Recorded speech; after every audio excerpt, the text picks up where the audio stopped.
தென்னிந்திய மாநிலங்களில் தமிழகத்தில் இருந்துதான் அதிக அளவிலான பேர் இந்தி மொழியை கற்றுக்கொள்வதாக இந்தி பிரச்சார சபா தகவல் தெரிவித்துள்ளது. தமிழகத்தில் இருமொழி கொள்கை பின்பற்றப்பட்டு வருகிறது.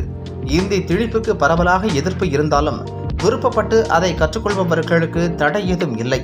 அதனால் தமிழகத்தில் இந்தியை படிப்பவர்களின் எண்ணிக்கை ஆண்டுதோறும் அதிகரித்துக் கொண்டே வருகிறது. தென்னிந்தியாவில் இந்தியை அதிகம் படிக்கக்கூடிய மாநிலமாக தமிழகம் திகழ்கிறது என்பதை புள்ளி விவரங்கள் தெரிவிக்கின்றன. தட்சிண பாரத் இந்தி பிரச்சார சபாவின் மூலம் இந்தி படிக்க விரும்புபவர்களுக்கு பயிற்சி அளித்து தேர்வு நடத்தப்படுகிறது. இந்தி மொழியில் தேர்ச்சி பெற மொத்தம் 8 தேர்வுகளை எழுத வேண்டும். இதில் வெற்றி பெறுபவர்களுக்கு சான்றிதழ்கள் வழங்கப்பட்டு வருகின்றன. இந்த தேர்வுகளை இந்தி பிரச்சார சபா ஆண்டுக்கு 2 முறை நடத்துகிறது.